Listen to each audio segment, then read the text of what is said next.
He kicked her out, saying she wouldn't even get a beggar. 4 years later, she became the wife of America's most powerful billionaire. Hi, my beautiful family. Welcome back to Mr. Peter Stories, your own family channel. May the Almighty pour His gentlest mercy over your life, wrapping every woman in a love so soft it heals every old wound, and a strength so divine it lifts you above every sorrow.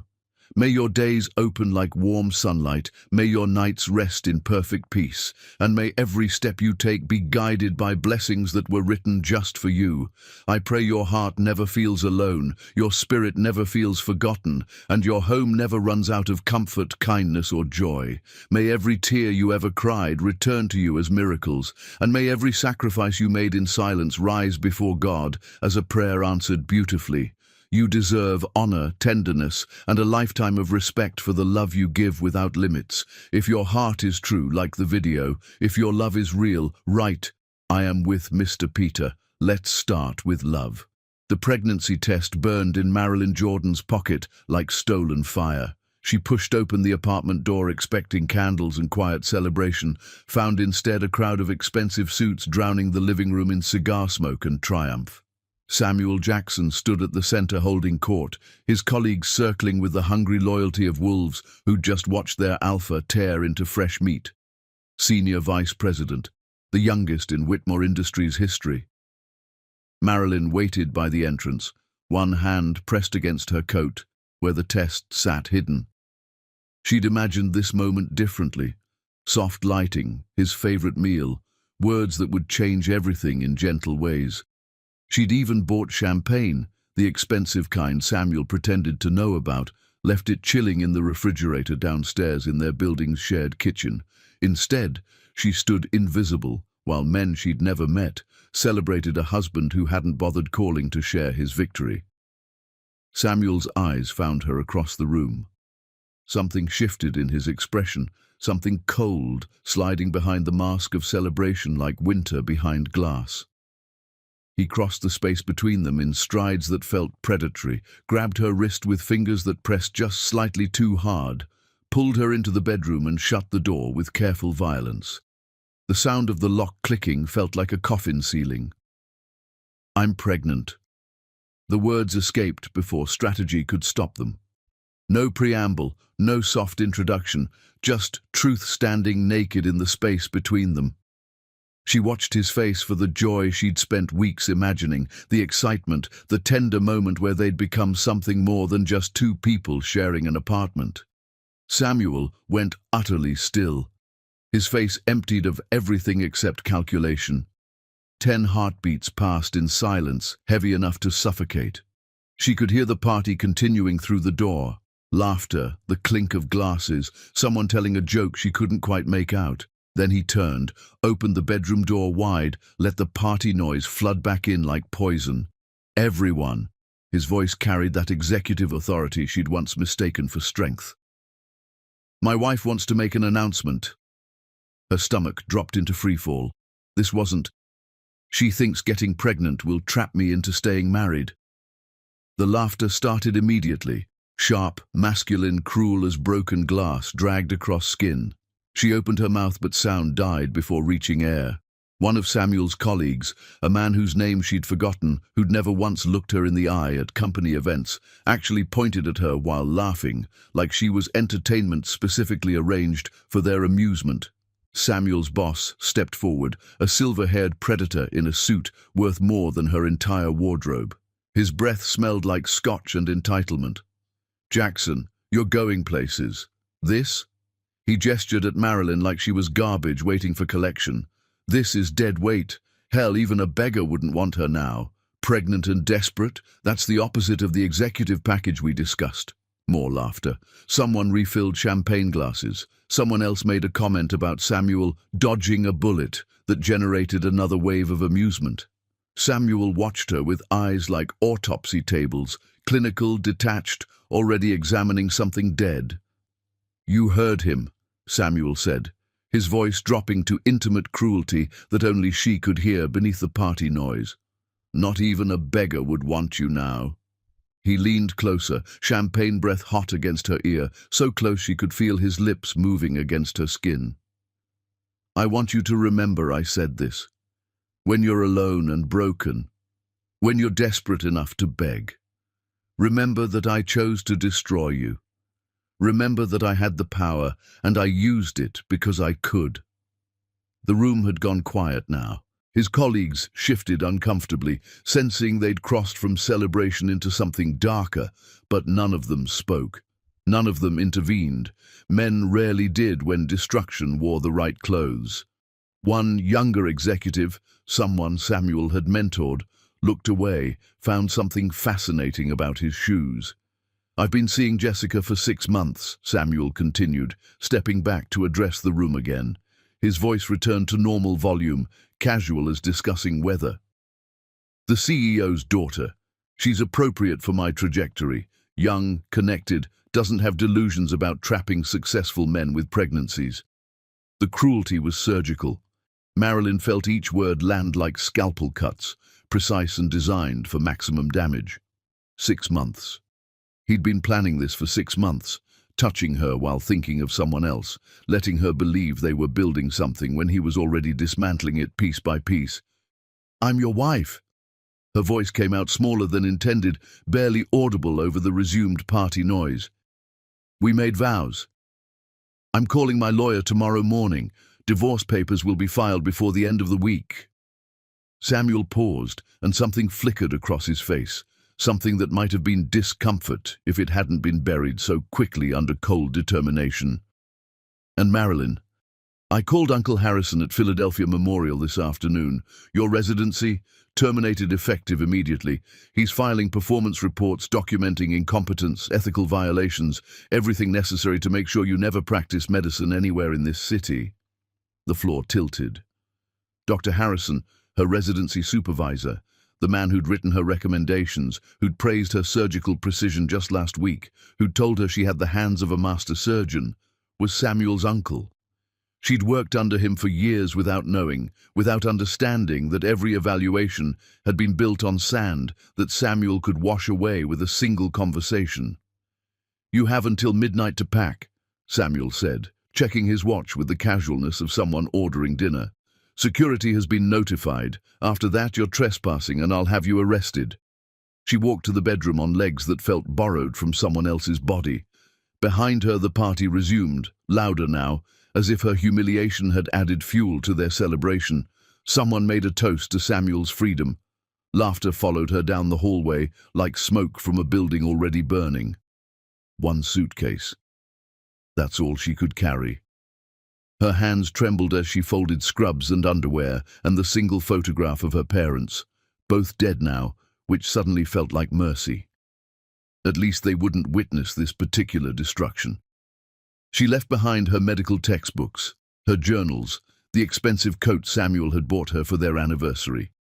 Left behind everything except what she could carry in one bag because security wouldn't let her make multiple trips. At the door, Samuel handed her a manila envelope. "For your records." His voice was almost gentle, which somehow made it worse. Inside, photocopies of her terminated credentials, falsified performance evaluations, detailing incompetence she'd never demonstrated, disciplinary reports she'd never received. At the bottom, a note in Samuel's precise handwriting. "You'll need these to understand why no hospital will hire you. I'm thorough." Below that, a business card for a homeless shelter with one sentence scrawled across it, "For when you figure out what you're worth." Winter hit her like violence made of air. She stood on the sidewalk in scrubs. Her coat had been in the bedroom closet and security refused her re-entry. Snow fell in spirals that looked peaceful from inside warm buildings, but felt like punishment against exposed skin. Each flake that landed on her arms melted immediately, like even water couldn't stand to touch her. She opened the envelope again under streetlight, reading the fabricated evaluations that would follow her to every hospital in Philadelphia. Samuel hadn't acted on impulse. This was premeditation. He'd created a paper trail of failure, poisoned every professional well she might drink from, destroyed her career before destroying her marriage. Thorough, He'd promised he was thorough. Marilyn pressed one hand against her stomach, where something grew that she didn't understand yet. The pregnancy test had only shown positive. It would be weeks before she learned about the triplets, about the impossible mathematics of 3 lives, carried in a body that had nowhere safe to sleep. A taxi drove past without stopping. She raised her hand, but the driver looked right through her, seeing only another desperate person on a street full of desperate people. She had no money anyway. The joint bank account would be empty by now. Samuel worked fast when destroying things. Her phone buzzed. Text from Hospital Human Resources confirming termination, requesting return of badge and parking credentials within 24 hours. He'd dismantled her entire existence in under 2 hours, and he'd done it with the precision of someone who'd planned every move. The homeless shelter address on the business card was across the city, 6 miles through snow that was falling harder now, through streets that looked different when you had nowhere to return to. The sidewalk was already slippery, dangerous, but standing still meant freezing, and freezing meant dying, and dying meant Samuel won. Marilyn looked up at the apartment building. Light spilled from his windows. She could hear music now, louder. Someone had turned up the stereo. They were celebrating, dancing probably, toasting Samuel's freedom from the burden of her. She started walking because standing still would kill her, and she refused to give him that satisfaction. She wouldn't let him win. Chapter 2. The Predators and the Wolf. The ultrasound technician's face went carefully neutral in that practiced way medical professionals deployed when reality became too brutal for easy delivery. Marilyn lay on the cracked vinyl examination table at the free clinic, shirt pushed up to expose skin that had started curving with pregnancy's early evidence. The wand pressed cold against her stomach, while the screen showed something that looked like impossible mathematics. 3 heartbeats. 3 distinct pulses flickering in the grainy black and white like accusations. "Triplets," the technician said finally, her voice professionally gentle. "You're carrying triplets." Marilyn started laughing. Not joy, something closer to insanity. The universe had looked at her situation and decided subtlety wasn't sufficient. 1 baby would have been catastrophic. 3 was cosmic mockery. "Are you," the technician began, "alone, homeless, unemployed, blacklisted from every hospital in Philadelphia?" Marilyn heard her own voice coming from somewhere distant. "And now carrying triplets. Yes, I'm fine. Everything is fine." The technician printed the ultrasound images without charging. Small mercy in a situation drowning in cruelty. Marilyn walked out of the clinic into afternoon light that felt accusatory, 3 tiny images clutched in hands that wouldn't stop shaking. She'd been sleeping in her car for 2 weeks since Samuel destroyed her life. A borrowed vehicle from a medical school friend who'd promised to help, who'd then received a call from someone in Samuel's network and suddenly needed the car back immediately. Now, Marilyn rotated between the shelter, when beds were available, and doorways of buildings that locked their lobbies at midnight. The shelter beds were dangerous in different ways than the street. Men circled pregnant women like sharks, sensing blood in water, seeing vulnerability as invitation. Beautiful meant targeted. Alone meant available. Desperate meant negotiable. She learned to sleep in corners where walls protected 2 sides, learned to keep her suitcase between her body and the room, learned which bathrooms had locks that actually worked and which ones were theaters for violence. On a Tuesday, she'd stopped tracking days by name, only by whether shelters had beds. She went to a 24-hour laundromat to wash her 1 set of clothes that didn't smell like fear and sweat. The fluorescent lights buzzed like insects. 3 men entered while her clothes tumbled in the dryer. She recognized the pattern immediately, the way they spread out to cover exits, the way the leader smiled with too many teeth showing, the way they moved like this was choreographed, rehearsed, something they'd done before to women who couldn't fight back. "You lost, beautiful?" The leader blocked her path to the dryer. His breath smelled like alcohol and entitlement. "Pregnant girl out alone this late needs protection." "I'm fine." Marilyn kept her voice level, scanning for escape routes that didn't exist. Don't look fine. Look desperate. He stepped closer. Desperate girls should be grateful when men pay attention. Nobody else wants you like this, right? Pregnant and homeless? His hand reached for her arm. We're doing you a favor. She calculated odds. 3 men against 1 pregnant woman, no weapons except hot dryer lint and the possibility of screaming, no one around to hear screaming, no one who would care even if they heard. Through the laundromat window, a black SUV pulled up to the curb, stopped, sat there with engine idling like a predator deciding whether to engage. The driver's door opened. A man stepped out, tall, black, moving with the kind of controlled power that suggested violence was an option he'd simply chosen not to employ yet. Expensive coat, expensive shoes, face that showed nothing except cold assessment. He didn't enter the laundromat. Just stood outside, phone to his ear, looking directly at the 3 men through the glass. Looking at them, the way wolves look at smaller animals, stupid enough to challenge territory. The leader recognized something in that stare.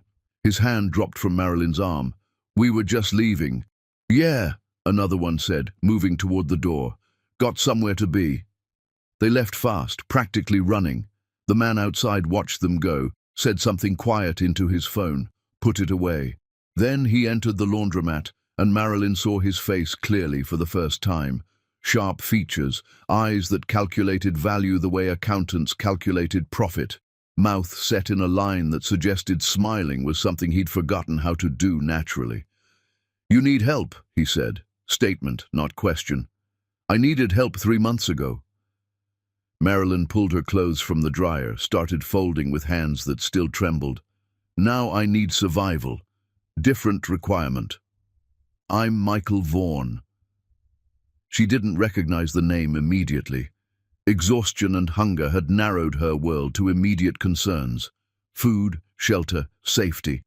Celebrity billionaires existed in a different universe entirely. I don't need rescue from men who think I owe them something for intervening. Good. He handed her a business card, simple black text on white stock. When you're ready to accept help without shame attached, call that number. She looked at the card, then at him, then tore the card in half. Then tore the halves in half again, let the pieces fall between them like snow. Michael Vaughan smiled for the first time, and the expression looked genuine. You're going to be extraordinary. He left. The SUV pulled away. Marilyn finished folding her laundry alone in the fluorescent buzz of a laundromat that smelled like detergent and missed opportunities. She found work where desperate people find work. Night shifts, cleaning hospitals where she'd once trained, scrubbing toilets in buildings where doctors she'd studied alongside now performed surgeries she'd been barred from completing. The irony tasted like metal in her mouth every shift. But hospitals had one advantage: discarded medical journals in break-room trash cans. She collected them like treasure, studied between cleaning operating rooms, taught herself techniques that medical schools charged fortunes to teach. A Japanese surgeon had published research on revolutionary microsurgery, nerve repair that everyone said was impossible. The paper lived in her coat pocket, creased from constant reading, margins filled with notes in handwriting that got smaller as paper became precious. She practiced on oranges stolen from hospital cafeterias, practiced on raw chicken bought with tips from sympathetic nurses, practiced with supplies taken from medical waste bins, sutures that had been opened but unused, instruments destined for recycling. Her hands remembered surgery even when her credentials said she'd forgotten everything. Late one night, 7 months pregnant and swollen with triplets who kicked like they were fighting for space, Marilyn collapsed in a hospital supply closet. Not dramatically, just her body deciding standing required more energy than remained. She slid down the wall and sat there surrounded by cleaning supplies and failures, unable to remember why continuing seemed important. A nurse found her. Young woman, familiar face, someone from another lifetime. The nurse stared, recognition dawning slow and horrified. Dr. Jordan, what happened to you? Marilyn tried to explain, but words felt too heavy to lift. The nurse made a phone call, quiet and urgent. 15 minutes later, someone else arrived. Dr. Elena Rostova, Grey-streaked hair pulled back, severe, eyes that had seen violence and decided to fight it anyway. She'd left Philadelphia Memorial years ago, after battling the old guard, after realizing some institutions couldn't be fixed from inside. Elena looked at Marilyn the way surgeons looked at patients they'd already decided to save. "Can you stand?" Marilyn could stand. Barely. "Can you fight?" Marilyn could fight. She'd been fighting for months. "Then come with me. I'm about to offer you something impossible." Chapter 3. The Birth of an Empire. Elena Rostova's surgical clinic occupied a building that looked like it had given up decades ago. Cracked windows patched with duct tape, walls that might have been white once but had surrendered to Philadelphia's industrial grime, a sign hanging crooked above the door advertising hope in 3 languages. Inside smelled like disinfectant, fighting a losing war against mold and desperation. "Welcome to the last resort," Eleanor said, gesturing around the cramped waiting room where patients sat in chairs held together with wire and stubbornness. "Insurance companies send people here to die with paperwork that says we tried everything. I send them home alive with surgical techniques their expensive doctors said were impossible." Marilyn followed Elena through narrow hallways where medical equipment from different decades sat in organized chaos. Everything looked one inspection away from condemnation, but the autoclave hummed with proper heat and the surgical tools were clean enough to eat from. "I need an assistant who can think like a surgeon and survive on almost nothing." Elena turned to face her directly. "You're hired. You don't know anything about me." "Nina called, told me who you are, what happened, what you've been studying." Elena's eyes went sharp. "That microsurgery paper you've been carrying. I've been trying to implement that technique for 2 years. Everyone says it's impossible without equipment I can't afford. Prove them wrong, and you can stay." The clinic paid barely enough to cover rent on a single room with a hot plate and a bathroom down the hall. But it was surgery. It was medicine. It was everything Samuel had tried to destroy, offered back by a woman who'd survived her own destruction. Marilyn moved into the room that night, unpacked her single suitcase, arranged her medical journals like they were scripture. The triplets kicked and rolled inside her like they were celebrating their first real home. 2 weeks later, her water broke during surgery. They were trying to save a teenager's hand, crushed in machinery at a factory that ignored safety regulations because desperate people didn't complain. The boy lay on the operating table while Eleanor worked with tools that belonged in museums, trying to repair damage that luxury hospitals would have called irreparable. Marilyn felt the first contraction and said nothing. The second contraction hit harder, and she gripped the instrument tray until her knuckles went white. The third contraction made her gasp. Elena looked up from the surgical field. "Marilyn, finish the surgery. You're in labor. He'll lose the hand if we stop now." Marilyn breathed through the fourth contraction. "Finish the surgery. I can wait." They finished the surgery. Elena worked faster than Marilyn had ever seen anyone work, rebuilding nerve pathways with precision that looked like magic wrapped in medical training. The teenager's hand would work again, might even work normally with proper physical therapy. Then Elena turned to Marilyn, who was leaning against the wall timing contractions that came faster now, harder, waves of pain that suggested the triplets had decided waiting was optional. "Nina!" Elena shouted toward the clinic's main room. "Set up the second operating room. We're delivering babies." They moved Marilyn onto a surgical table in a room that had seen 1,000 desperate procedures. No anesthesia available. The clinic couldn't afford it, couldn't stock it, couldn't risk the regulations that came with controlled substances.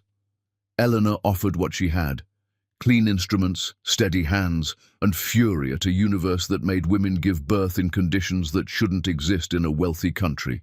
The first baby came after 2 hours of labor that felt like someone was tearing Marilyn's body apart from inside. Girl, tiny, furious, screaming like she was personally offended by existence. Eleanor caught her, cleared her airway, handed her to Nina while Marilyn gathered strength for the next wave. "Emma?" Marilyn gasped between contractions. "Her name is Emma." The second baby took another hour. Another girl, quieter than her sister, eyes open and alert, like she was already cataloguing everything for future reference. Angelina, named after Marilyn's mother, who died believing her daughter would change medicine. The third baby came fast, like he'd been waiting for his sisters to clear the path. Boy, small but screaming with volume that suggested he'd inherited his mother's refusal to stay quiet. Stone, named after nothing except the feeling that he'd be unbreakable. Eleanor delivered all three, cleaned them, wrapped them in surgical drapes because the clinic didn't stock baby blankets. Marilyn held them while her body tried to remember how to function after being torn apart and rebuilt. 3 lives that shouldn't exist. 3 hearts beating against her chest like promises. "They're beautiful," Elena said quietly, "and you're insane for waiting until after surgery." He needed his hand. "You needed a hospital. I needed to prove I'm still a surgeon." Marilyn looked down at the triplets, all 3 somehow sleeping despite being born in a room that smelled like disinfectant and determination. They need to see their mother win. Recovery happened in stages measured by pain and stubbornness. Marilyn was back in the clinic after 2 weeks, moving carefully, still bleeding, but present. She'd set up a makeshift nursery in the supply closet, 3 converted file drawers lined with donated blankets, a system of bottles and formula that Elena somehow acquired without explaining the source. The mothers in the waiting room helped. Women who'd been discarded by the medical system recognized another survivor, took turns holding babies while Marilyn assisted in surgeries. An underground network of caregiving that existed because official systems failed. 1 month after giving birth, a case arrived that would change everything. Young woman, early 20s, nerve damage in both hands from an accident her expensive doctors had called permanent. She'd been sent to Eleanor's clinic to die slowly with documentation proving everyone had tried their best. Marilyn looked at the scans and saw something others had missed. That Japanese technique she'd been studying for months. This case was perfect for it. Delicate microsurgery, precise nerve reconstruction, everything conventional wisdom said was impossible without equipment that cost more than Elena's entire clinic. "I can fix this," Marilyn said. Elena studied the scans again. "You're talking about surgery that Harvard fails at regularly. With our equipment, it's impossible. Let me try or she'll never use her hands again. If you fail, her pain gets worse. If you fail badly, she could lose complete sensation. If I don't try, she's already lost everything." Elena stepped back. "Your surgical license technically doesn't exist anymore. If this goes wrong, then it goes wrong under your supervision." Marilyn picked up a scalpel, tested its weight, remembered how metal felt in surgeons' hands. "But it won't go wrong." The surgery took 14 hours. Marilyn rebuilt nerve pathways smaller than human hair, reconnected synapses that everyone said couldn't be reconnected, worked with tools that weren't designed for this level of precision but could be forced to function through sheer will. Elena assisted, watching with the intensity of someone witnessing either a miracle or a catastrophic failure. The patient woke up able to feel her fingers. Not just sensation, precise, detailed feeling. Hot versus cold, rough versus smooth. The impossible made real through technique that brilliant people said couldn't work with inadequate equipment. Eleanor stared at the post-surgical results like they were evidence of physics breaking. "You just accomplished what researchers have been failing at for years." "No." Marilyn was bone-tired, but something else too. Alive in a way she hadn't felt since Samuel's destruction. "I just proved that expensive equipment matters less than precise hands." Word spread through Philadelphia's medical underground. The Russian doctor and the blacklisted resident who performed miracles in a clinic that looked condemned. Cases started arriving. Complex nerve damage, microsurgeries that luxury hospitals wouldn't attempt, patients who'd been told nothing more could be done. Marilyn solved them one by one, perfecting techniques that would eventually revolutionize surgery. She studied at night while the triplets slept, practiced during any spare moment, pushed herself toward mastery because excellence was the only revenge worth pursuing. Michael Vaughan appeared at the clinic on a Tuesday 3 months after the triplets' birth. He walked in like he owned the building, which Marilyn later learned was literally true. He'd been funding Elena's clinic anonymously for years. He looked at the triplets sleeping in their converted file drawers and said nothing for a long moment. Then, "They have your eyes. They have survivor's eyes." "Same thing." He handed Elena an envelope. "There's a medical conference in Baltimore next month. Marilyn should present her microsurgery technique." "Why do you care?" Marilyn didn't look up from the sutures she was organizing. "I don't like seeing extraordinary people buried alive. Bad business practice." "Everything is business with you." "Everything is survival." Michael moved toward the door, paused. "The conference keynote speaker is Dr. Harrison. Thought you should know." He left. Elena opened the envelope. Full conference funding, travel arrangements, childcare coverage, everything necessary except courage, which Marilyn would have to supply herself. "You're going," Elena said. "He'll destroy me again." "He'll try. You'll destroy him back." Eleanor smiled sharp. "I've been waiting for someone to destroy him for years. Might as well be you." Marilyn stood in the clinic's cracked bathroom mirror that night, practicing presentations while the triplets made small sounds in their sleep. She looked different than she had months ago, harder, leaner, carrying herself like someone who'd survived dying and decided resurrection was preferable. She whispered to her reflection, "We're going to take everything from the man who tried to bury us." Behind her, stone made a small sound like agreement. Chapter 4. The Resurrection. The Baltimore Medical Conference Center smelled like money pretending to care about health. Polished marble floors reflected chandeliers that cost more than Elena's entire annual operating budget. Surgeons in expensive suits discussed groundbreaking techniques between champagne receptions and pharmaceutical company sponsorship booths. The whole building felt like a temple where medicine worshipped profit. Marilyn stood in the presenter's waiting room wearing a borrowed suit that almost fit, holding Emma while Angelina and Stone slept in a stroller that Nina had pushed all the way from Philadelphia. Her hands smelled like formula and her eyes burned from another night spent memorizing presentations that needed to be perfect because anything less than perfect meant Samuel won retroactively. Dr. Jordan, a conference assistant with a clipboard and judgmental eyes, appeared in the doorway. "You're scheduled in 15 minutes. Children, stay with me or I don't present." "That's highly irregular. Professional conferences don't typically. Then I suppose the conference loses the most innovative surgical technique presented in the last decade." Marilyn smiled without warmth. "Your choice." The assistant left, returned 10 minutes later with permission and visible disapproval. Nina would watch the triplets in the back of the conference room during the presentation. Irregular, but permitted because someone higher up had reviewed Marilyn's submitted research and decided the risk was worthwhile. The presentation room seated 200. It was full. Standing room only in the back, where younger surgeons crowded, hungry for innovation. Their superiors were too calcified to develop.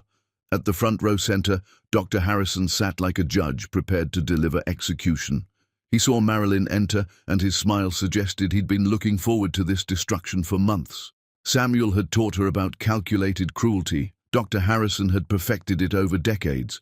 Marilyn walked to the podium, set down her notes, looked out at 200 faces ranging from skeptical to hostile. She found Nina in the back, holding Emma while the other two slept, and drew strength from the reminder that survival required only deciding not to die. "I'm Dr. Marilyn Jordan," she began, voice steady as surgical steel. "You don't know me because I was systematically erased from Philadelphia's medical community for reasons unrelated to competence. Today I'm presenting microsurgical nerve reconstruction techniques that surgeons at your institutions have been calling impossible." She didn't ease into the presentation, didn't apologize or explain or soften. She showed surgical video of the young woman's hands before and after treatment, demonstrated the technique on advanced models with borrowed equipment, walked through nerve pathway reconstruction with precision that made skeptics lean forward despite themselves. The room went quiet. Not hostile quiet, Focused quiet, the silence of people recognizing something revolutionary, even when they didn't want to admit the source. Marilyn presented statistical outcomes that demolished conventional wisdom, showed case studies of impossible recoveries, explained methodology that combined Japanese research with innovations she'd developed while practicing on fruit in homeless shelters. She made excellence visible, made her survival into data they couldn't dismiss. During the question period, Dr. Harrison stood. His voice carried that authority older male doctors wielded like weapons against anything threatening their territory. This woman was terminated from Philadelphia Memorial for gross incompetence and ethical violations. I supervised her residency personally and found her work dangerously substandard. I questioned the validity of this research and suggest this conference has been deceived about her credentials. The room shifted. Marilyn felt the tide turning against her, felt the familiar weight of powerful men destroying women's work with casual lies. She didn't flinch. Dr. Harrison, her voice stayed level. You terminated me 2 hours after your nephew Samuel Jackson called asking you to destroy my career. Should I tell this room why? Or should we discuss how I retook my medical boards last month and scored perfectly while your evaluation of my work was completely falsified? She projected new slides. Her recent board scores, her original residency evaluations from before Harrison rewrote them. Elena had connections that reached into hospital record systems that were supposed to be secure. The timestamp of her termination order appearing minutes after a call from Samuel Jackson's phone. Harrison's face went white. Marilyn continued, voice sharp now, cutting. I was terminated because I became inconvenient to your nephew's career advancement. You falsified medical records, destroyed a resident's future, and violated every ethical standard our profession claims to uphold. A surgeon in the back stood. Older man, confident bearing, someone important enough that people turned to look when he moved. I'm Dr. Richard Thornton from Johns Hopkins. Dr. Jordan, I've been researching microsurgical nerve reconstruction for almost a decade. You've perfected techniques we believed were impossible with current technology. I want you leading a department at Johns Hopkins. The room erupted. Questions shouted from every direction, offers whispered between pharmaceutical representatives suddenly interested in techniques that could be patented. The tide turned completely, not just away from Harrison, but toward Marilyn with force that felt inevitable. By the end of the conference, she had 17 formal offers from major hospitals: Hopkins, Cornell, Mayo Clinic, UCLA.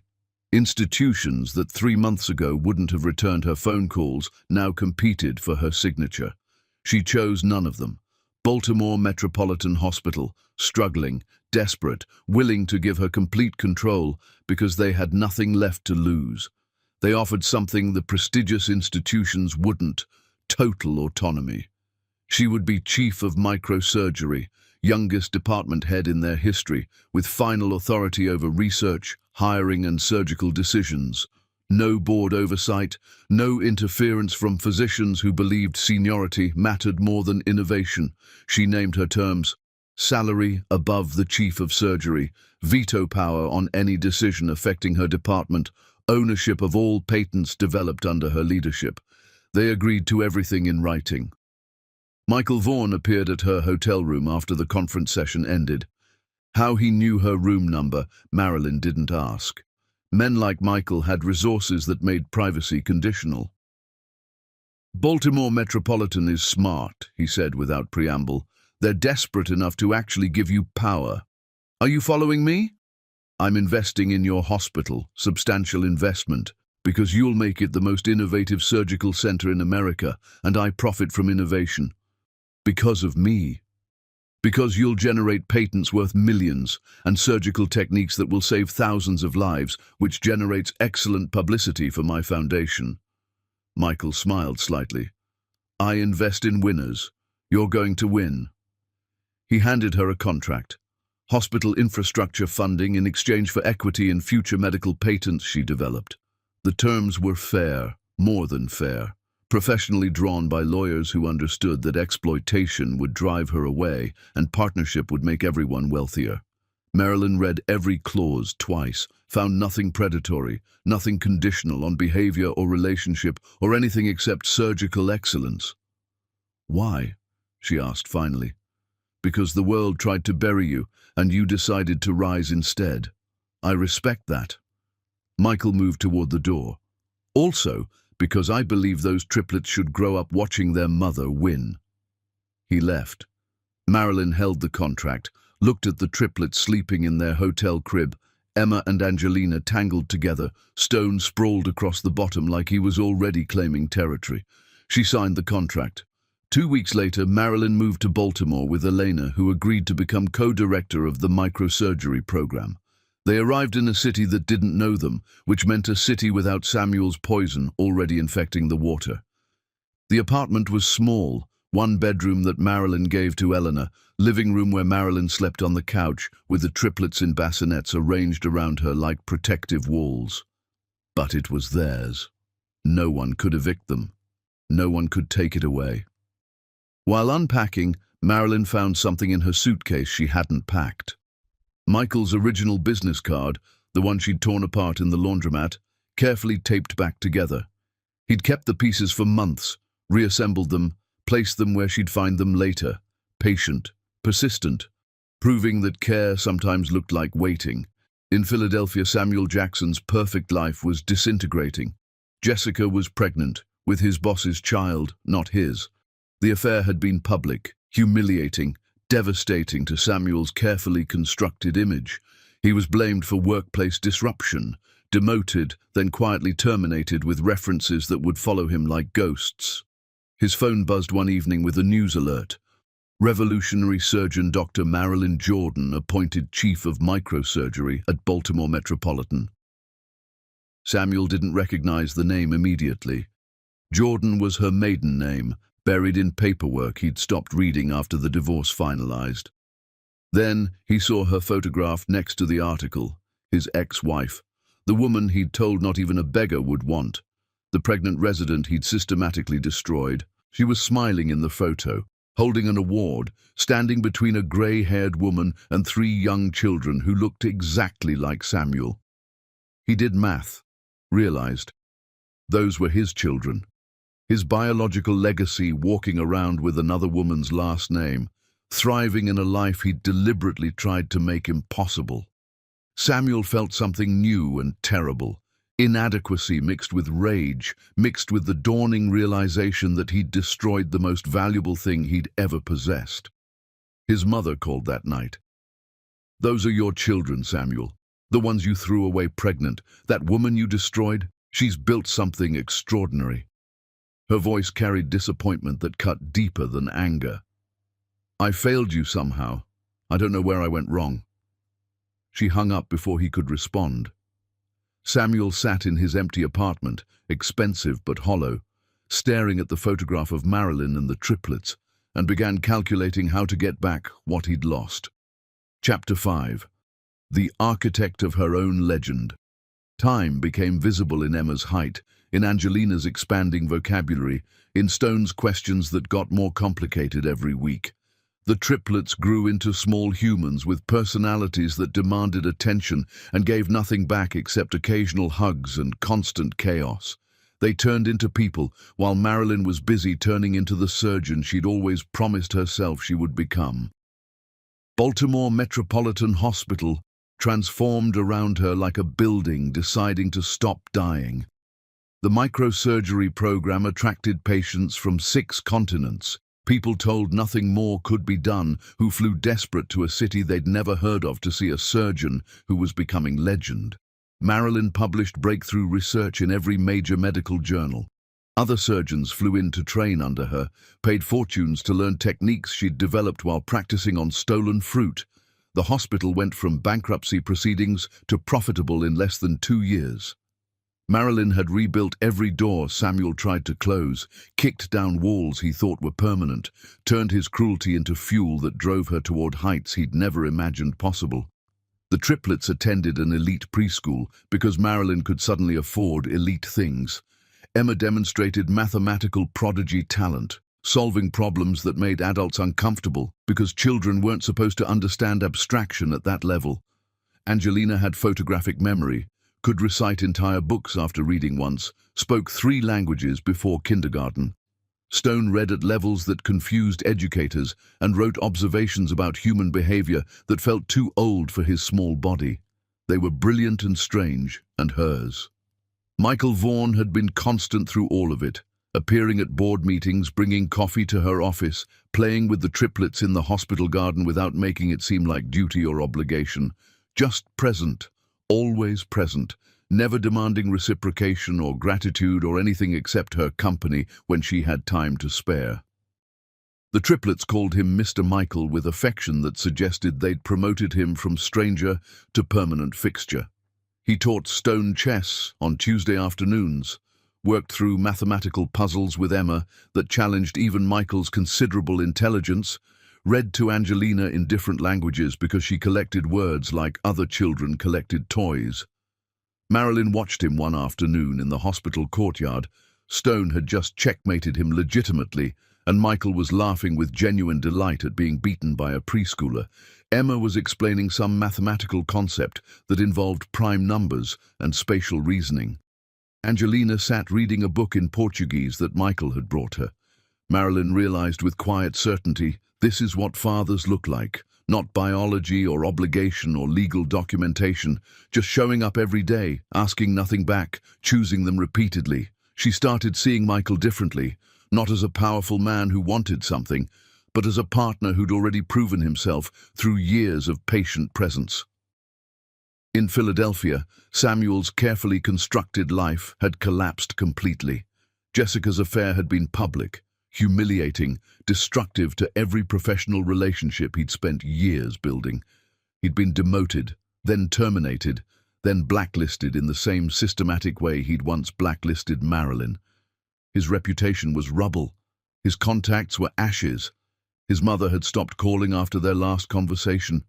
He lived now in a studio apartment that smelled like failure and cheap bourbon, spent his days applying for positions that went to younger candidates with intact reputations, spent his nights watching television and pretending he wasn't drowning in consequences. One night, a medical news segment appeared on screen. The governor's daughter had been in a catastrophic accident, nerve damage that 5 hospitals called irreparable. Dr. Marilyn Jordan of Baltimore Metropolitan Hospital successfully reconstructed nerve pathways using revolutionary microsurgical techniques. The patient regained full sensation and motor control. The camera showed Marilyn accepting an award from the governor himself. Behind her, barely visible, were 3 children. The anchor mentioned them briefly. Dr. Jordan's triplets, who she's raising while revolutionizing modern surgery. Samuel stared at the screen. His children, his biological contribution walking around calling someone else's name, thriving in a life he'd tried to make impossible. He started researching obsessively, following every article, every interview, every mention of Marilyn. Michael Vaughan appeared in photos often, at galas, hospital events, always near Marilyn, frequently with the children. Samuel found Michael's profile: billionaire philanthropist, venture capitalist, one of America's most powerful men. Samuel felt something toxic spreading through his chest, inadequacy mixed with rage, mixed with greedy calculation. Those children represented something valuable: connection to success, access to status, the life he believed should have been his. He sat alone in his apartment, bourbon glass empty, researching family law and calculating odds. He was methodical when destroying things. Maybe he could be methodical when rebuilding. 2 weeks later, Marilyn accepted Michael's marriage proposal. It happened in her office after a particularly brutal surgery. 17 hours reconstructing a pianist's hands after an accident everyone said would end her career. Marilyn was exhausted, still in surgical scrubs, hands steady but mind floating in that space between adrenaline and collapse. Michael appeared with coffee and said without preamble, "Marry me." Marilyn laughed because the timing was absurd. "I'm covered in someone else's blood and haven't slept in 2 days. Marry me anyway, not because you need me, but because we're better together and you know it." She stopped laughing, looked at him, really looked, past the wealth and power and careful control, saw someone who'd spent years proving himself through action rather than words, through presence rather than promises. "Yes," she said, "that's simple. You've been asking the same question for years. I'm finally ready to answer." They married at Vaughan Estate in a ceremony that made national news because billionaire philanthropists marrying revolutionary surgeons apparently counted as entertainment. Private ceremony, only people they actually cared about, no media, no performance. Emma, Angelina and Stone were flower girls and ring bearer. They'd started calling Michael Dad months earlier after Michael asked Marilyn's permission and sat the children down to explain that family was built through love and daily choice, not biology or obligation. The vows were simple. Michael's, "You built an empire from ash. I'm honored to stand beside it." Marilyn's, "You showed me good men exist. That partnership means respect, that love is action repeated daily without expecting applause." The wedding announcement hit major publications. Dr. Marilyn Vaughan, formerly Jordan, weds philanthropist Michael Vaughan in private ceremony. Samuel saw it on his phone while sitting in his apartment, unemployed and alone. He stared at the wedding photos, Marilyn in white, glowing with success and happiness. Michael beside her, hand on her waist with easy intimacy. The triplets in formal wear, calling another man Dad, thriving in a life Samuel could have had if he'd been a different person. He threw the phone against the wall hard enough to crack the screen, then he started planning. Chapter 6. The Kingdom She Rules.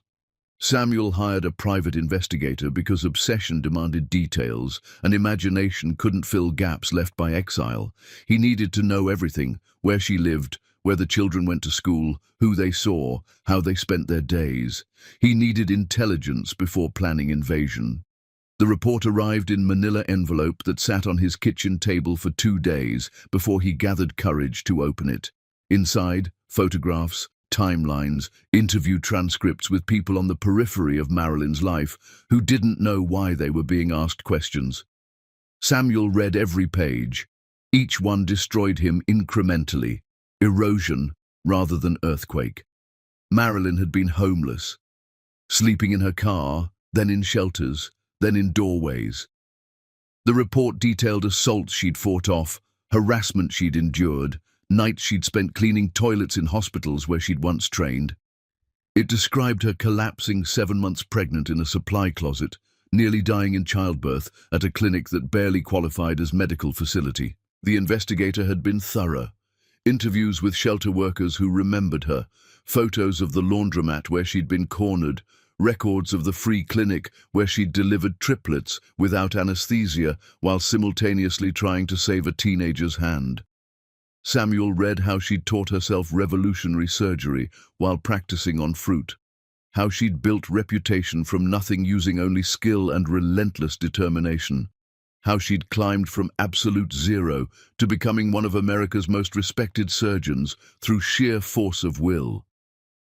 Late at night, reading the report for the 3rd time, Samuel felt something crack inside him. Not guilt exactly, something more destabilizing.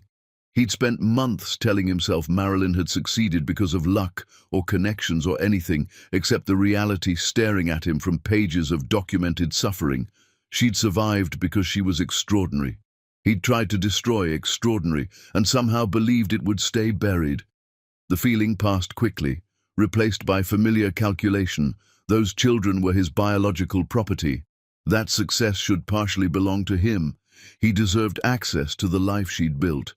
He hired a lawyer, explained that his ex-wife was keeping him from his biological children, that he wanted custody rights, visitation, relationship. The lawyer reviewed case history, the divorce, the systematic destruction, the abandonment of pregnant wife, and refused. "Mr. Jackson, you have 0 parental rights. You abandoned her while pregnant, actively destroyed her career and reputation, filed false documentation. Any judge would laugh you out of court, and frankly, I'm ethically uncomfortable helping you." Samuel found a less ethical lawyer, filed for partial custody, demanded visitation rights, claimed that Marilyn was keeping him from his children out of vindictiveness rather than protection. The case died in one hearing. Marilyn's lawyers, Michael's lawyers, expensive enough to make Samuel's representation look like public defenders, crushed it with documentation. Every cruel word Samuel had spoken, recorded. Every false evaluation he'd created, proven fabricated. Every door he'd closed, exposed. The judge's final words: "Mr. Jackson, you relinquished all parental rights the moment you told your pregnant wife that not even a beggar would want her, then systematically destroyed her ability to provide for herself and your unborn children. This case is dismissed. You're fortunate Dr. Vaughan isn't pressing charges for harassment." Samuel tried media next. Contacted sympathetic journalists, positioned himself as father being kept from children by wealthy, vindictive ex-wife. "Billionaire's wife denies access to biological father" sounded compelling in headlines. It backfired spectacularly. Investigative journalists dug into background, found divorce records, court testimony, documented pattern of abuse and destruction. Public opinion turned savage. Social media labeled him deadbeat father trying to profit from ex-wife's success. His phone filled with death threats and accusations. One viral post summarized it perfectly. This man told his pregnant wife not even a beggar would want her, destroyed her career, made her homeless, then wants access to the children now that she's successful. This is predation, not parenting. Samuel deleted his social media accounts, stayed inside his apartment for weeks, realized direct approach wouldn't work. He'd poisoned that well himself years ago. He needed a new strategy, researched redemption narratives, how public figures rebuilt after scandal, found patterns, public acknowledgement of wrongdoing, visible acts of service, performance of growth and change. He didn't need to actually become better, just look reformed enough that people would give him access. He enrolled in therapy not for healing but for documentation, attended enough sessions to get paperwork proving he'd sought help, started volunteering at a homeless shelter for pregnant women. The optics were perfect. Began a blog about accountability and growth, written by a ghostwriter who understood redemption as branding exercise. Samuel wasn't changing. He was rebranding, performing transformation because performance could create access where honesty would maintain exile. He studied his children obsessively through online research, Emma's math competition victories, Angelina's language achievements, Stone's poetry published in literary magazines that didn't usually accept work from children. They were brilliant, and brilliance was valuable. If he could position himself as reformed father seeking relationship with biological children, if he could generate enough sympathetic coverage, maybe they would eventually want to know him. And once he had access, he could leverage that relationship into the social currency he'd lost. Samuel launched his performance carefully. The blog gained following. People loved redemption stories. His volunteer work at the shelter got local news coverage. From corporate failure to helping women, Samuel Jackson's journey. He gave interviews about learning from mistakes, becoming better man, hoping someday to have relationship with the children he'd never met. He never mentioned that his mistakes had been calculated cruelty, never acknowledged that his volunteering was performance rather than penance, never admitted that he wanted access to his children not from love, but from greedy calculation about what they could provide. The performance worked. Public opinion softened. Comments shifted from savage to sympathetic. Everyone deserves second chances. Those kids deserve to know their biological father. Maybe Dr. Vaughan should let him try. Samuel watched the tide turn and felt something like triumph. He was methodical when destroying things. He could be methodical when rebuilding access to things he wanted. Meanwhile, the triplets were growing into people who asked difficult questions. Emma found old articles online through searches her parents didn't know she was conducting. Angelina discovered court documents because she'd figured out how to access public records. Stone pieced together narrative from overheard conversations and careful observation.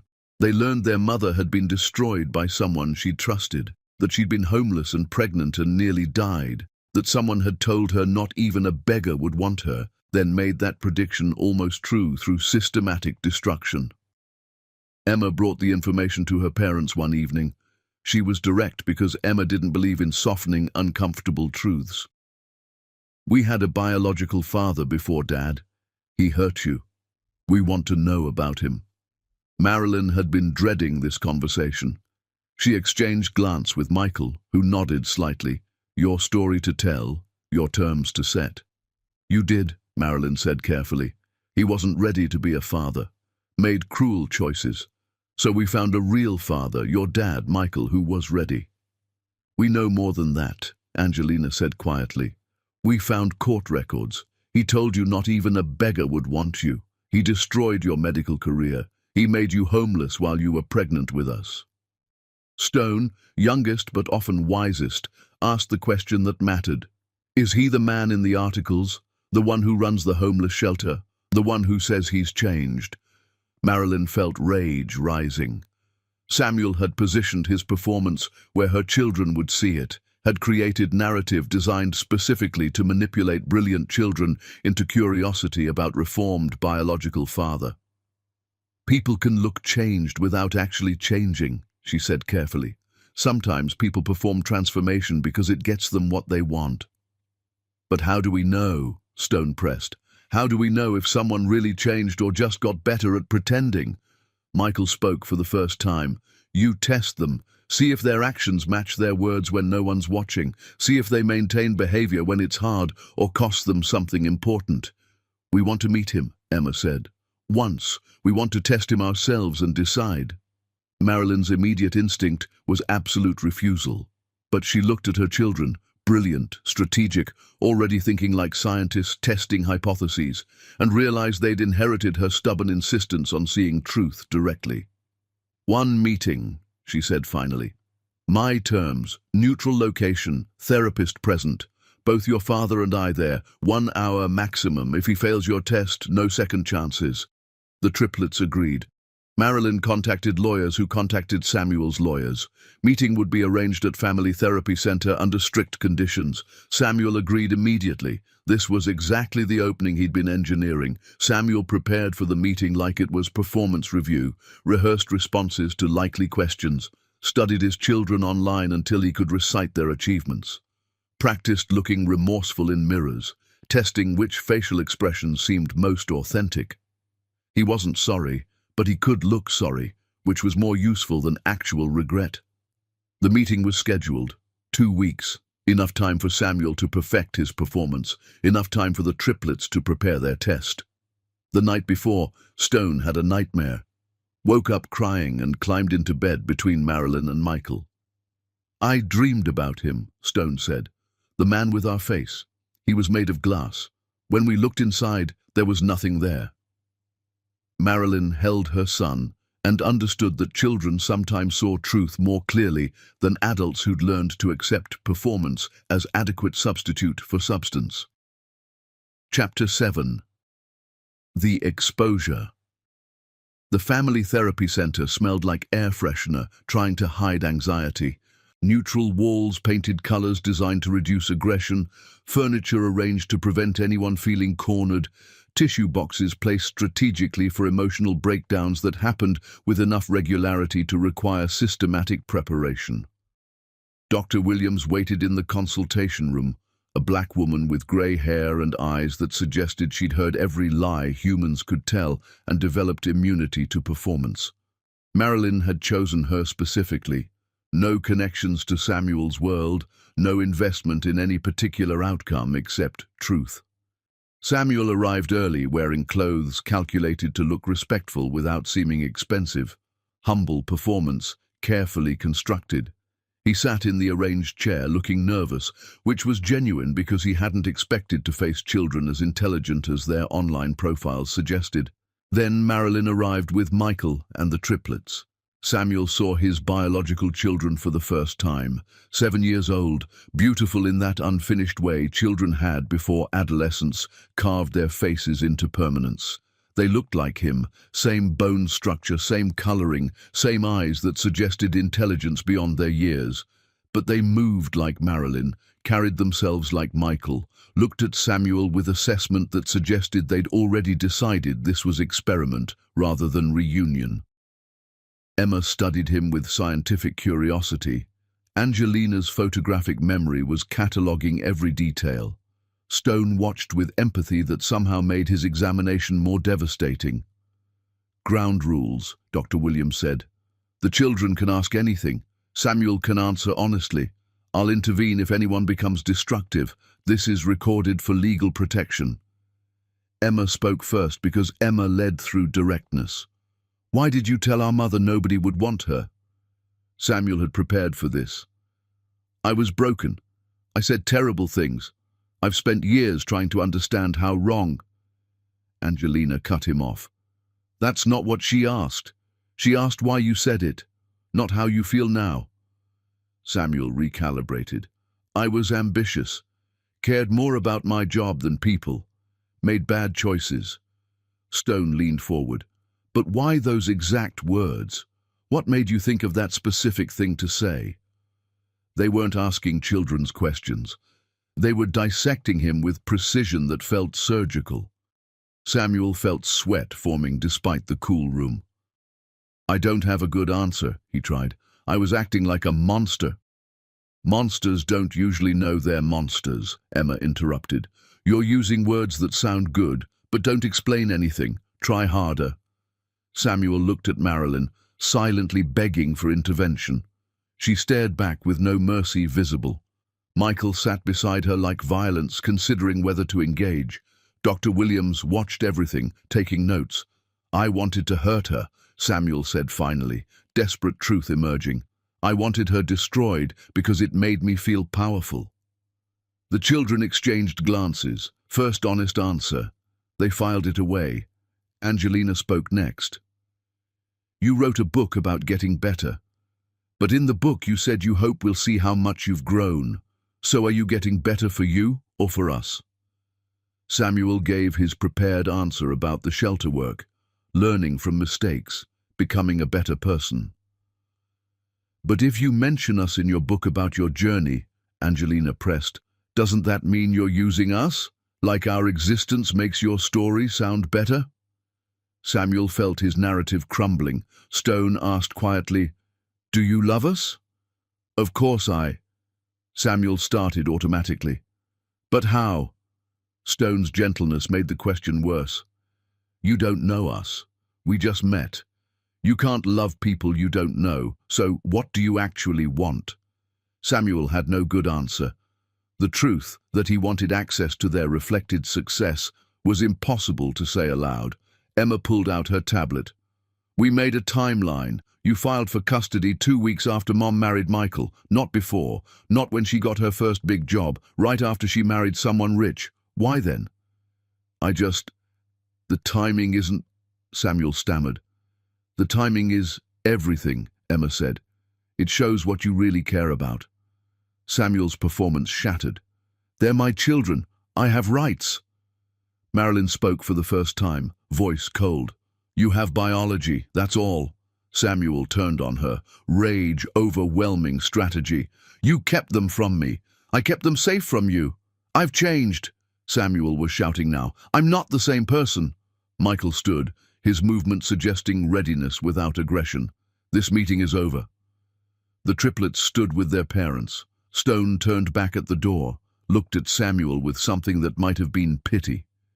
"You didn't come to know us," Stone said. "You came because you want something from us. We're 7 and we can see that." Emma added, "You're not different. You just learned better words." Angelina delivered the final assessment. "Don't try to contact us again. You're not our father. You're just biology." They left. Samuel sat alone in the therapy room, surrounded by tissues he hadn't used and recordings that documented his complete failure. Dr. Williams spoke quietly. "Those children gave you something valuable today, though you won't recognize it. They showed you exactly who you are. Most people never get that clarity." Samuel didn't hear her. He was already planning his next approach. Public narrative could still be salvaged. Social media could make him the victim. Children too young to understand forgiveness. Ex-wife too bitter to allow healing. He posted that evening, carefully worded, "Today, I met my children for the first time. They're brilliant and understandably angry. I don't expect forgiveness. I just hope someday they'll know I tried." The post went viral. Comments flooded. Everyone deserves second chances. Those kids need their father. She seems cold for not allowing relationship. Samuel watched his public rehabilitation accelerate. He was methodical when destroying things. He could be methodical when weaponizing rejection into sympathy. Chapter 8. The Siege That Fails. Samuel's post spread through social media like fire through dry brush. Thousands of strangers who knew nothing about systematic destruction decided he deserved forgiveness because redemption narratives felt comfortable and nobody wanted to think too deeply about women being destroyed by men they'd trusted.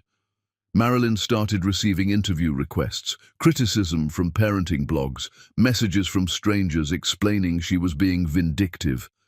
People who weren't there when she slept in her car decided they understood better than she did.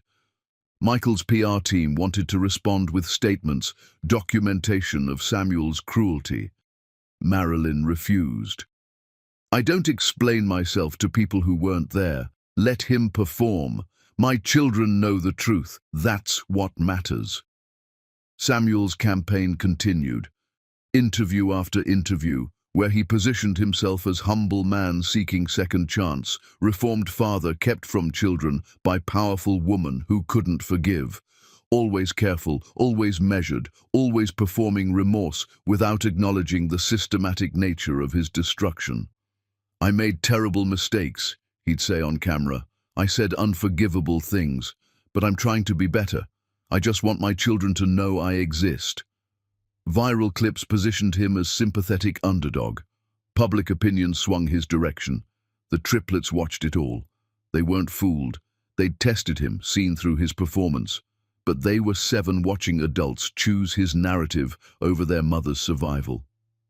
"He's using us rejecting him to make people feel sorry for him," Stone observed one evening at dinner. "He's turning our test into his story," Emma added. Angelina looked at Marilyn. "We should tell people what he's really like." "No." Marilyn's voice was firm. "Responding gives him attention. Time exposes liars better than argument." But Samuel kept pushing. Started appearing places he shouldn't be. Outside the hospital on public property, visible during school pickup, though he never approached.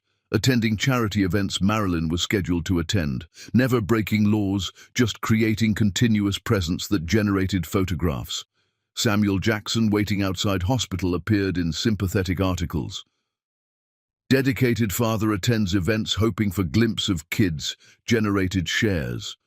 Michael's lawyers filed for restraining orders. Samuel's lawyers fought back. He hadn't threatened anyone, was exercising his right to exist in public.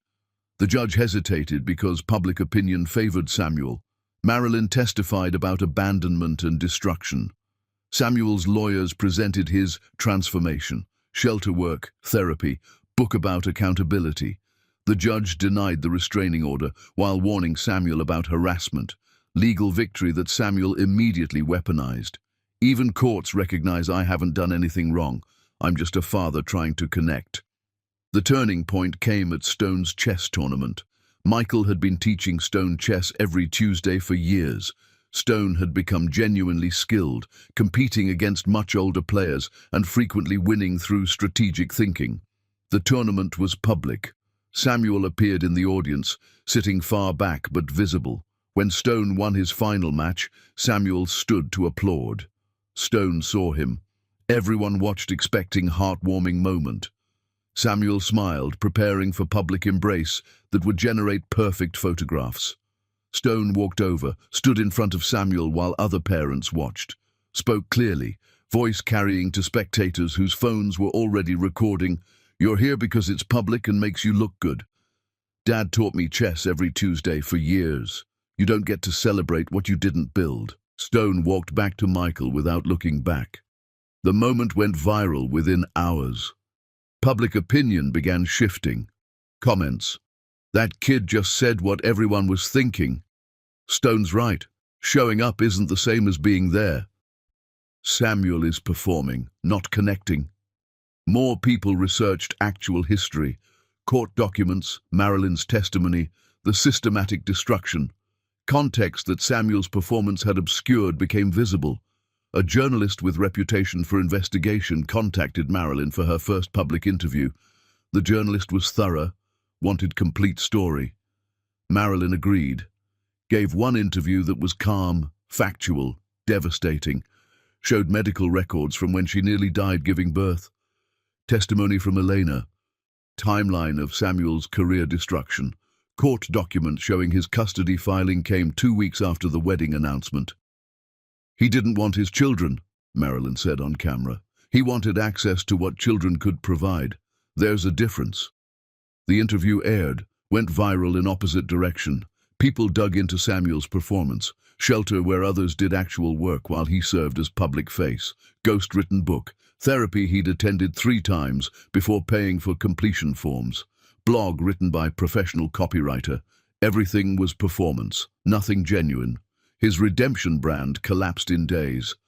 Shelter terminated his position. Publisher cancelled projects. Interview opportunities vanished. He was back where started, alone, with nothing, now also publicly exposed as fraud. Samuel sat in his apartment reading comments. Thousands who'd believed him now felt betrayed. Anger at manipulation exceeded initial sympathy. For the first time, Samuel felt something that might have been shame. Not regret at getting caught, shame at being fully seen. The triplets had known immediately he was hollow. Public had taken longer but reached same conclusion. He disappeared from social media, from public view, from anywhere Marilyn's family might encounter him. 6 months passed. Marilyn's family moved forward. The triplets continued growing, achieving, becoming. Then Emma received a letter, not from Samuel, from his mother. Chapter 9. The Reckoning. The letter arrived in expensive envelope with Philadelphia return address. Emma opened it carefully, read contents, brought it to Marilyn and Michael without speaking.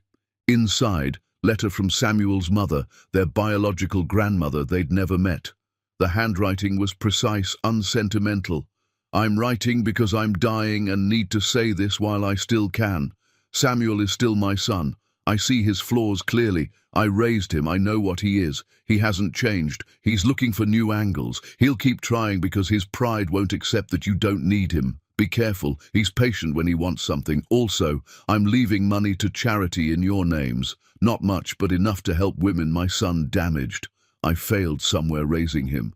This doesn't fix it, but it's what I can offer. The letter was signed simply. No request for relationship, no plea for forgiveness, just warning and minimal accountability. Marilyn read it twice, called security. Sure enough, Samuel had been quietly attempting new access, gathering information through the school, befriending hospital staff, searching for vulnerabilities. The grandmother's warning was accurate. He thinks we're things to be won, Emma said after hearing the security report. He'll keep trying until it costs more than it's worth, Angelina added. So we make it cost everything. Stone looked at his parents. What do we do? Michael spoke carefully. We establish boundaries that are absolute and legally enforceable. They drafted document with lawyers, not restraining order, something more comprehensive. Notarized family statement declaring Samuel had no relationship, no access, no connection. Signed by Marilyn, Michael, and all 3 children. The document stated, Samuel Jackson is not and will never be considered part of this family. Any future contact attempts will be prosecuted fully. The document was delivered through lawyers with one additional notice. Samuel's previous offer to create trust fund could be accepted under specific conditions. Money would go to Marilyn's foundation serving homeless pregnant women. Samuel would receive 0 credit, 0 connection to children, 0 acknowledgement. His name would not appear anywhere. Samuel had one day to decide, give money under those terms or keep it, and prove publicly his generosity had always been conditional. Samuel tried to negotiate, wanted his name on a plaque, wanted acknowledgement, wanted something creating connection. Family's response was swift. Those are the only terms. Samuel kept the money. The decision was made public. Final proof he'd never wanted to help, only wanted recognition. The grandmother died 3 weeks later. Her will left nothing to Samuel. left small donation to Marilyn's foundation. For helping women my son hurt. Time passed. Years measured in triplets growth. Emma competing internationally in mathematics. Angelina publishing books of poetry adults read seriously. Stone's compositions performed by professional orchestras. Marilyn's medical empire continued expanding. 10th Surgical Center, offered Surgeon General position, declined, preferring autonomy. Her techniques saved thousands. She'd trained hundreds of surgeons, revolutionized entire fields. Michael remained her partner, marriage that was actual partnership. The triplets knew him as father in every way that mattered. Samuel existed somewhere in the distance, diminished to irrelevance. Regular job in another city. No prestige, no power. He followed children's achievements online from anonymous accounts, watching life he could have had. At major medical gala celebrating Marilyn's Lifetime Achievement Award, family attended together. Marilyn, at 39, receiving recognition for revolutionizing surgery. Michael beside her, triplets now teenagers, confident and brilliant and kind. Marilyn's acceptance speech thanked everyone who helped her rise, talked about building from nothing, refusing to accept others' false assessments. Someone once told me not even a beggar would want me. He was wrong. Not because I proved my worth to him, but because I never needed his validation. I was always valuable. What changed was my refusal to accept anyone's false assessment. She didn't mention Samuel by name. He was irrelevant to her story. Just another obstacle overcome, no more significant than the doors she'd opened. After the gala, family went home. Stone asked while Michael helped with formal wear, "Mom, do you think about him?" "Who?" Marilyn's confusion was genuine. "Samuel, the biological—" "I genuinely forgot his name for a second. That's your answer." "Good," Emma said. "He doesn't deserve space in your head." "Agreed," Angelina added. Family moved forward because that's what survivors did, not forgetting, but refusing to give cruelty power over present or future. Chapter 10. The Fortress That Stands Forever. Samuel watched gala coverage on his laptop in an apartment that smelled like resignation. He saw Marilyn accept Lifetime Achievement Award, saw Michael standing beside her, saw the triplets applauding with faces showing no awareness Samuel existed. Emma was 14, competing internationally against adults and winning. Angelina had published 3 books critics took seriously. Stone's compositions were played by major orchestras. They were extraordinary. They carried Samuel's genetics but reflected nothing of his character. Samuel closed the laptop. His reflection appeared in dark screen, older, diminished, carrying weight that wasn't physical. He'd tried everything. Performance hadn't worked. Legal action failed. Public sympathy turned to disgust. His mother died without forgiving him. His children tested him and found him wanting. His ex-wife transcended him so completely she literally forgot his name. Nothing left to try, no angle remaining unexplored. He existed now in the space people occupied after burning every bridge. Regular job, no prestige, no connection to the life he destroyed. He followed children's achievements from distance because direct observation was barred. Sometimes late at night, Samuel would sit in his apartment remembering the moment he'd told pregnant Marilyn that not even a beggar would want her. He remembered choosing those words specifically for maximum damage. Remembered feeling powerful as her face broke. In those moments, something would crack inside him. Genuine regret that felt different from his usual calculations about what he'd lost. He'd see Marilyn's face that night, see the triplets he'd never held, see the life he could have had if he'd been capable of being different. The feeling would sit in his chest like physical pain. Then morning would come, and the feeling would fade into familiar patterns of resentment and calculation about what had been taken from him. The momentary clarity would disappear, leaving only the hollow certainty that he was exactly who he'd always been. His phone buzzed with news alert. Stone Vaughan's Symphony No. 1 to premiere at Kennedy Center. Article described his youngest biological child's composition being performed by National Symphony Orchestra. Stone was 14. Samuel read Stone's interview, quote, I write music about transformation. My mother taught me that cruelty doesn't have to define you if you refuse to stay buried. That's what this symphony is about, refusing to stay buried. The article included family photo, Marilyn, Michael, and the triplets. They looked happy in that unconscious way people looked when happiness was default. Stone referenced Marilyn's survival without mentioning Samuel's cruelty.